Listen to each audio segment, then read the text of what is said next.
to begin to justify the arguments and demands of those brave miners who fought so valiantly through a year-long strike and a one-year, 4-month dispute. A union and its members who suffered in an appalling way, but who today, time and time again, very bravely and courageously come on television and say they were proud to have been a part of that historic struggle. I listened tonight to one of the creators of the Breakaway Union who said his father never spoke to him again because he formed the Breakaway Union. If I were in his shoes, I'd hang my bloody head in shame. Quite right. Quite frankly.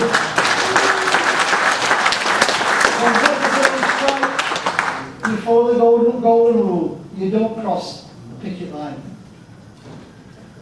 How do you summarise it? I summarise it in many ways. But I think that the greatest victory of all was the struggle itself.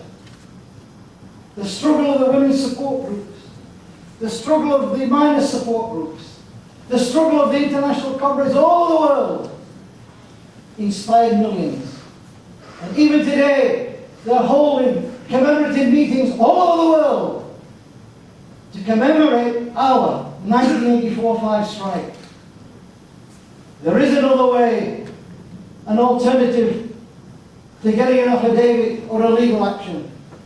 When you're faced with a government which is intransigent, when you're faced with a government that refuses to allow trade unions to operate in line with the Charter of the United Nations and the conventions of the international labour organisations, you stand back on your feet and you fight back.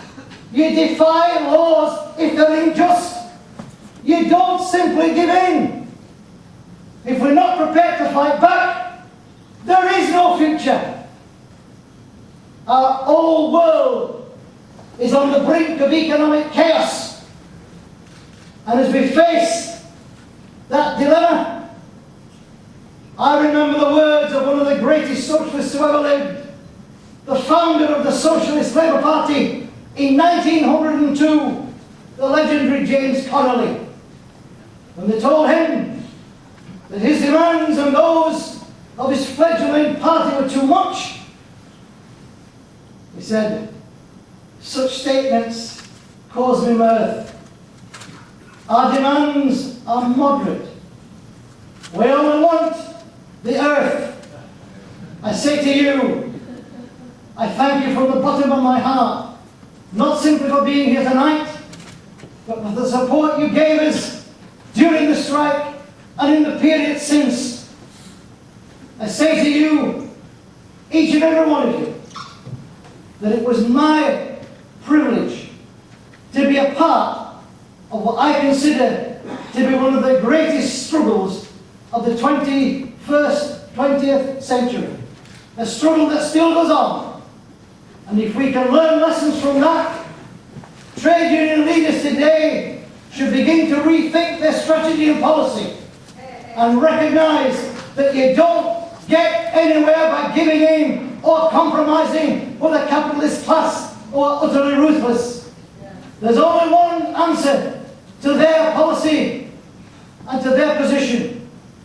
You take action and you down tools, and you may find, probably to many people's surprise, that not thousands but millions will not only support you but join you. It's been a privilege to serve my class, and I'll serve it with the same unswerving loyalty that I've done throughout my 71 years.